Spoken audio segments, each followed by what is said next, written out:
और उन्होंने भगवान चंदा प्रभु के सामने जाकर, उस समय मुनि नहीं होते थे, सप्तम प्रतिमा के व्रत भगवान से प्राप्त कर लिए कि आज से मैं शुद्ध भोजन करूंगी, सप्तम प्रतिमा के व्रतों का पालन करूंगी। कठोर तपस्विनी हो गई। घर में रहकर एक टाइम भोजन, गर्म पानी पीना, रात्रि में मौन रखना। 2 साड़ियों का जिन्होंने नियम ले लिया, 2 वस्त्र से ज्यादा मैं अपने जीवन में नहीं रखूंगी। घर में रह करके जिसने सन्यासिनी का जीवन जी लिया, चटाई पर सोना प्रारंभ कर दिया, घास पर सोना प्रारंभ कर दिया, अंतराय पालने लगी और अपना भोजन खुद बनाती। किसी बहू से कह दिया, तीनों बहुओं से, कि मैं भोजन बनाऊंगी, पहले तुम खाओगी और तुम्हारे बाद मैं भोजन ग्रहण करूंगी। 16 का भोजन बनने लगा, शुद्धि का भोजन बनने लगा। और जब तक हमने देखा है, वो जब तक ग्रस्त जीवन में रही, 3 में से किसी बहू ने उन्हें खाना नहीं परोसा होगा। जब भी भोजन बनता था, अपने हाथ से वह बहुओं से कहती थी कि तुम भी पराए घर की बेटियों हो, आओ, मां का फर्ज है पहले तुम्हें भोजन कराओ। पूरा घर भोजन करता था। उसके बाद पूर्णिमा देवी अपना भोजन ग्रहण किया करती थी। ऐसे परिवार संभाले जाते हैं, ध्यान रखना। कोई भी काम होता था, बहुओं को आगे कर देती थी, खुद पीछे हो जाया करती थी। अपना जीवन जिन्होंने बहुओं को महान बनाने में लगा दिया। जब हम लोगों का जन्म हुआ तो एक ही चीज कहा करती थी, बेटे संसार में नहीं फंसना है, अपने को आत्म कल्याण के मार्ग पे चलना है, जीवन उसी का। मैं उस समय छोटा था, मेरे से बड़े भाई जो आज आचार्य जयसागर के रूप में जाने जाते हैं, वह भी मुनि है, वह भी सन्यासी है। हम दोनों छोटे थे, मंदिर भेजती थी। मंदिर कितना दूर था, यहां से मान लो सामने का गेट, घर से ही भगवान दिख जाया करते थे। घर के सामने ही मंदिर बनाया था और मंदिर के ठीक सामने इनकी बैठक हुआ करती थी। जब भी दृष्टि पड़ती थी, चंदा प्रभु भगवान पर उनकी दृष्टि पड़ती थी, कोई गलत काम मेरे से ना हो जाए। हमेशा ये सोचती थी कि धर्म विरुद्ध काम ना हो जाए मेरे से। मेरे भगवान मुझे दरवाजे से मुझे देख रहे हैं। अभूतपूर्व समता भाव था जिनके जीवन में। मान्यवर, मैं आज ये बातें इसलिए बता रहा हूं, ये मत सोचिए कि उनसे मेरा रिलेशन है इसलिए बता रहा हूं।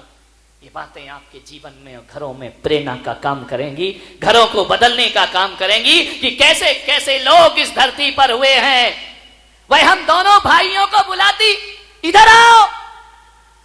वहां पर एक परंपरा है मध्य प्रदेश में, महिलाएं अभिषेक नहीं करती हैं, भगवान को नहीं छूती हैं, और मंदिर तो बना लिया, और यदि किसी ने अभिषेक नहीं किया तो फिर भोजन कैसे करेगी? बिना अभिषेक के खाती नहीं थी। हम दोनों भाइयों को, हम लोग छोटे छोटे थे, बोलती थी भगवान का अभिषेक करके दिखा दो। हम कहते थे हमसे नहीं होगा, अकल नहीं थी, बुद्धि नहीं थी, हम नहीं करेंगे भगवान का अभिषेक। कौन कुएं में पानी लेने जाएगा? पहले माली और ये पुजारी तो चलते नहीं थे, खुद ही पानी भरना था, खुद ही सामग्री धोना था। आजकल तो रेडीमेड पुजारी मिल जाते हैं किराए के, पहले नहीं हुआ करता था। भगवान की पूजा, दान और धर्म ये दूसरों से नहीं कराए जाते, अपने हाथों से करना चाहिए, स्वयं के हाथों से करना चाहिए। उन्होंने कहा, और जाने से पहले 60 एकड़ जमीन मंदिर के नाम लिख करके गई। यदि खानदान में बुरे दिन भी आ गए तो मैं मंदिर के नाम जमीन करती हूं, इसलिए करती हूं कि यदि तुम्हारे बुरे दिन आ गए, बुरे दिन तो बड़े बड़े सम्राटों के भी आते हैं, मैं लिखती हूं कि जो इस मंदिर की पूजा अपने हाथों से करेगा, ये 60 एकड़ जमीन हमेशा उसके नाम रहेगी। कोई इसे बेच नहीं सकता, कोई इसे खरीद नहीं सकता है। ऐसी वसीयत लिखी, कलेक्टर को उसमें सदस्य बना दिया। जो भी कलेक्टर आने वाले समय में होंगे सब इस ट्रस्ट के ट्रस्टी कहलाएंगे, और कलेक्टर के जाते ही पहला कलेक्टर हट जाएगा, दूसरा कलेक्टर इसलिए रखा कि हमारी औलाद इसे बेच ना सके। ध्यान रखिए, आज भी 60 गांव जमीन, 60 एकड़ जमीन उस मंदिर के नाम करके गई हैं। 120 अमरूद के बगीचे, 120 पेड़, 80 पेड़ आम के। आज भी वो मंदिर किसी समाज का मोहताज नहीं है। ध्यान रखिए। अरे तुम तो अपनी औलाद को विरासत देकर जाते हो, ये वो हैं जिन्होंने औलाद को कुछ नहीं दिया, बल्कि जिनालय और जिन मंदिर के लिए अपनी वसीयत लिख करके चली गई। ये सदियों रहना चाहिए। ये मंदिर मेरा प्राण है, मंदिर मेरा जीवन है, लिख गई वो वसीयत। संयोग तो देखो, मेरे हाथ में 40 पैसे रखे, आज भी उन पैसों का वजन मुझे महसूस होता है मेरे भाई।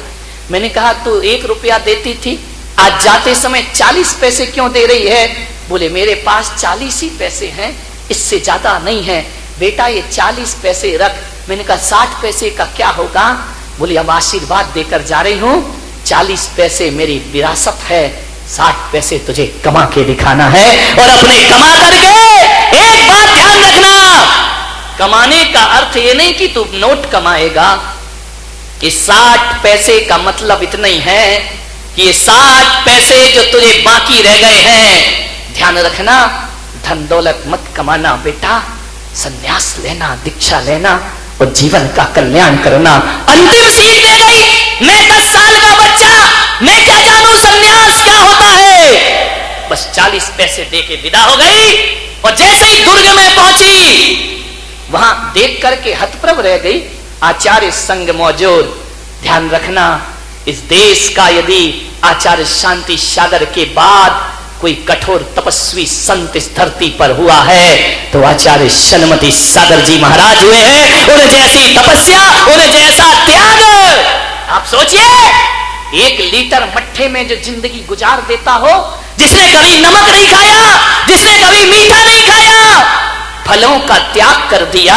और ध्यान रखना, कभी 8 दिन में आहार लेते, कभी 10 दिन में आहार लेते। ऐसी मासोपवासी तपस्या करने वाला कोई संत इस धरती पर हुआ तो आचार्य शनमती सागर जी महाराज हुए, जिन्होंने कभी अपने जीवन में, ध्यान रखना, जिस दिन से दीक्षा ली कभी थूका नहीं उन्होंने। ध्यान रखना, थूकने को पाप समझा करते थे, कैसे भी दृश्य आ जाए, कभी मुंह से नहीं थूका उन्होंने। कितनी भी बीमारियां हो जाए, दवाएं नहीं ली उन्होंने। ध्यान रखना, ऐसा कठोर तपस्वी संत 1-1 महीने के उपवास करने वाले, निर्जल उपवास करने के बाद भी 3-3 घंटे की सामायिक खड़े होकर के करना, ये तपस्वी सम्राट का जीवन था। ध्यान रखिए, ऐसा महान जीवन। आप लोगों ने तो दर्शन किए होंगे उनके, कठोर साधना जिनकी। मान्यवर, सूख के हड्डी का कंकाल हो गए थे अंत समय में, हाथ खराब हो गया, गिर पड़े, प्लास्टर नहीं बंधवाया, इलाज नहीं कराया, ऐसे ही हाथ लेकर के घूमते रहे। ऐसा कठोर तपस्वी, ऐसी साधना जो मुश्किल से 3 घंटे सोते होंगे, अल्प विश्राम लेते होंगे, रात तपस्या, दिन तपस्या, एक तपस्या की मूर्त को इस धरती पर हुआ। आचार्य शनमती सागर जी महाराज इस धरती पर हुए। 1 लीटर छाछ में अंत समय गुजारा उन्होंने, और उसके बाद भी 30-30 किलोमीटर पैदल चलने की ताकत रखने वाले वह संत थे। गर्मी हो, सर्दी हो, बिहार हो, उपवास उनके कभी नहीं रुके। दुर्ग में उन्होंने संकल्प लिया कि मैं आहार पर तब उठूंगा जब कोई मुझसे दीक्षा लेगा।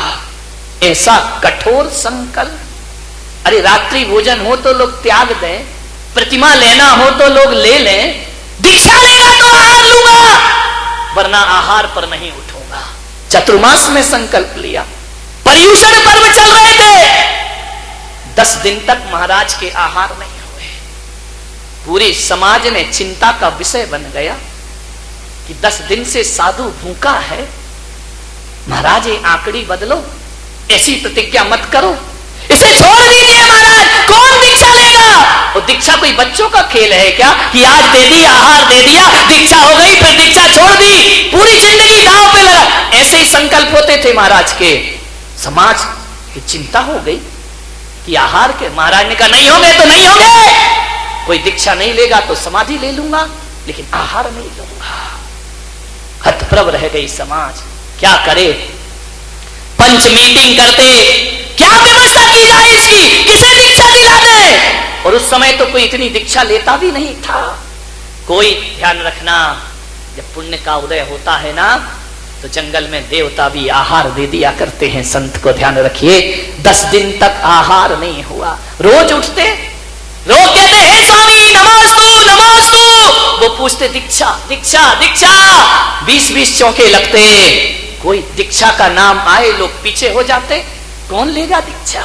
इतिहास की पहली घटना होगी, ध्यान रखना, कि जो सन्यास ले तो आहार लूंगा। जब मेरे ग्रस्त जीवन की दादी वहां दर्शन को पहुंची, उन्हें पता चला कि 10 दिन से आचार्य ने आहार नहीं लिया है।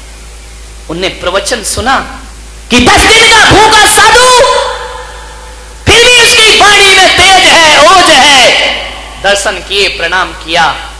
महाराज के दर्शन को सामयिक के बाद गई, महाराज मैं आई हूं मध्य प्रदेश से, बुंदेलखंड से आई हूं, मैं बहुत दुख है मुझे इस बात का कि इतनी बड़ी समाज और साधु भूखा बैठा है। महाराज ने कहा मेरा संकल्प है, जो दीक्षा नहीं लेगा तो इस गांव में मैं आहार अन्न जल भी ग्रहण नहीं करूंगा। ऐसी घटना घटी, आंखें भर आई उसकी कि मैं गुरु दर्शन को आई हूं, 11 दिन हो गए, कोई दीक्षा नहीं ले, कौन लेगा दीक्षा। और महाराज भी अपने संकल्प से हटने वाले नहीं हैं। एक दिन गई शास्त्र सभा के बाद, एकांत में बैठी और उसने कहा इतनी बड़ी समाज और साधु भूखा, ये कैसे हो सकता है। उन्होंने कहा कि मेरा जीना बेकार है, यदि मेरा गुरु बैठा है तो ये ग्रास तो मेरे मुंह में नहीं जा रहा है। गुरु का 11 उपवास हो गए और मैं भोजन करूं। झट से उठी, आचार्य सन्मति सागर के पास गए, महाराज कल आपका पारणा होगा, पारणा होगा, संकल्प मालूम है तुझे, दीक्षा। उन्होंने कहा अभी कलयुग इतना नहीं आया है, कोई तो चंदना होगी जो महावीर को आहार कराएगी कल, इतना घोर कलयुग नहीं आया है। अरे मेरा जीना बेकार है कि मेरा गुरु भूखा है और मैं रोटी खाऊंगी। आचार्य आपसे निवेदन है, मुझे दीजिए दीक्षा, मैं संन्यास धारण करती हूँ, आजीवन घर गृहस्थी का त्याग करती हूँ। बोले पागल हो गई हो, इस उम्र में पैदल चलोगी। बोले जब कह रही हूं तो चलूंगी। अरे गुरु के लिए जान दे दूं, मैं वो श्राविका हूं, मेरा गुरु भूखा नहीं रहना चाहिए। मैं कोई संन्यास के भाव से नहीं आई हूं, लेकिन बस गुरु भूखा है, अब लौट के घर वापस नहीं जाऊंगी।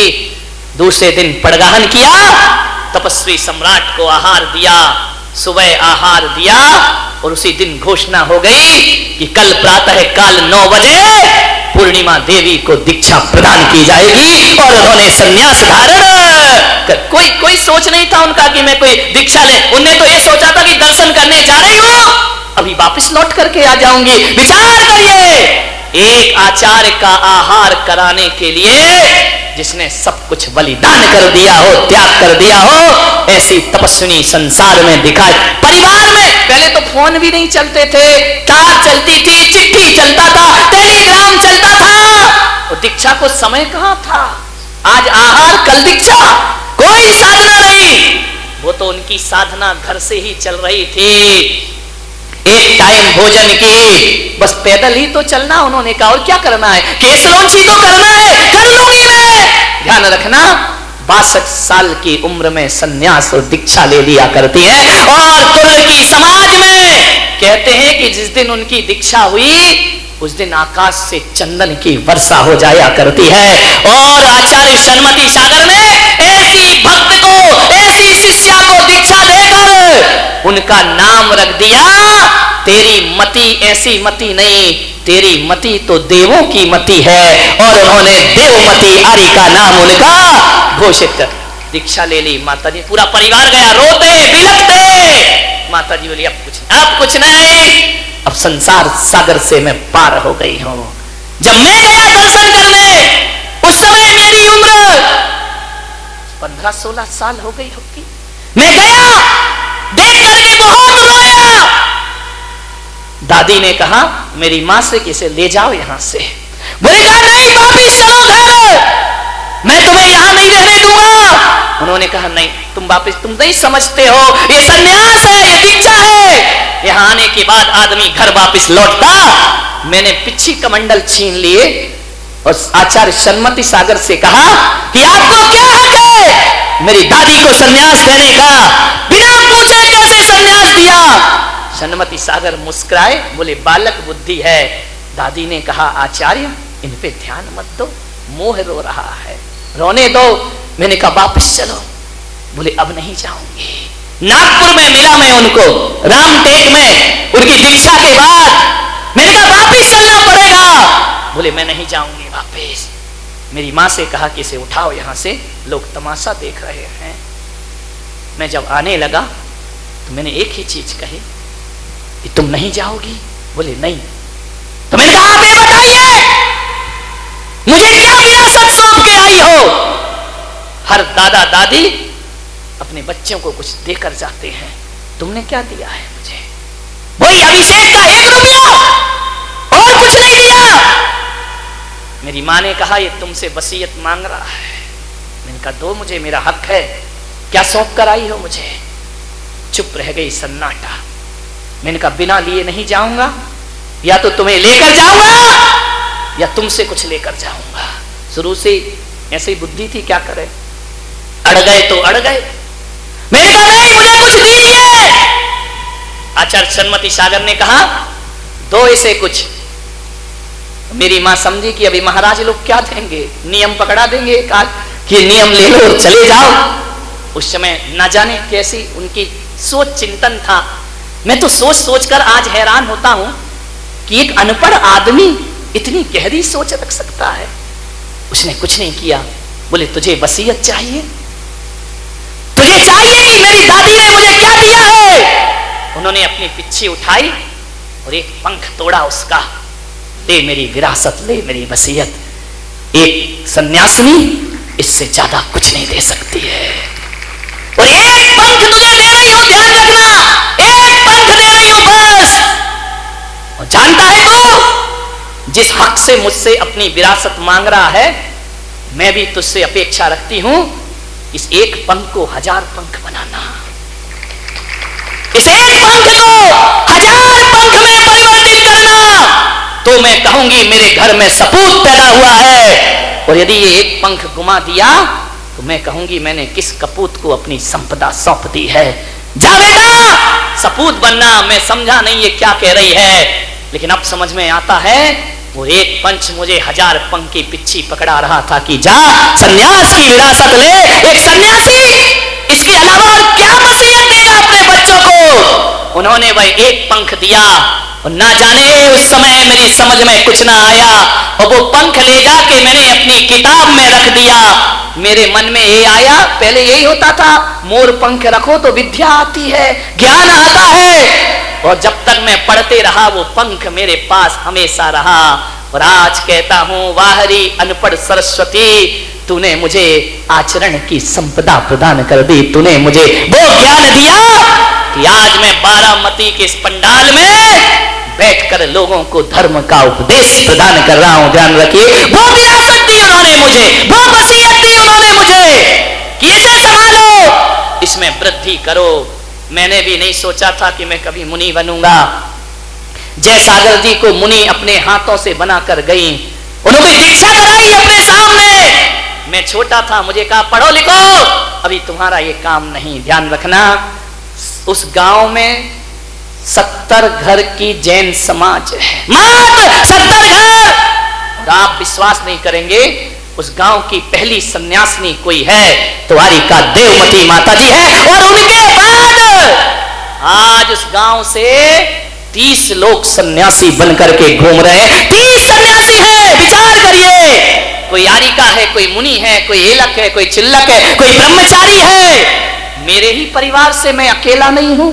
उन्होंने दीक्षा ली, इस शरीर के बड़े भाई ने दीक्षा ली, मैंने दीक्षा ली। मेरी चाची आज आरिका है, चिल्लिका के व्रत पालन कर रही है। मेरी माँ ने देखा कि सब दीक्षा ले रहे हैं, तो मैं भी घर संसार और परिवार का त्याग, ये तपस्वियों का परिवार, ये त्यागियों का परिवार, जहां सन्यास लेने की होड़ मची हुई है।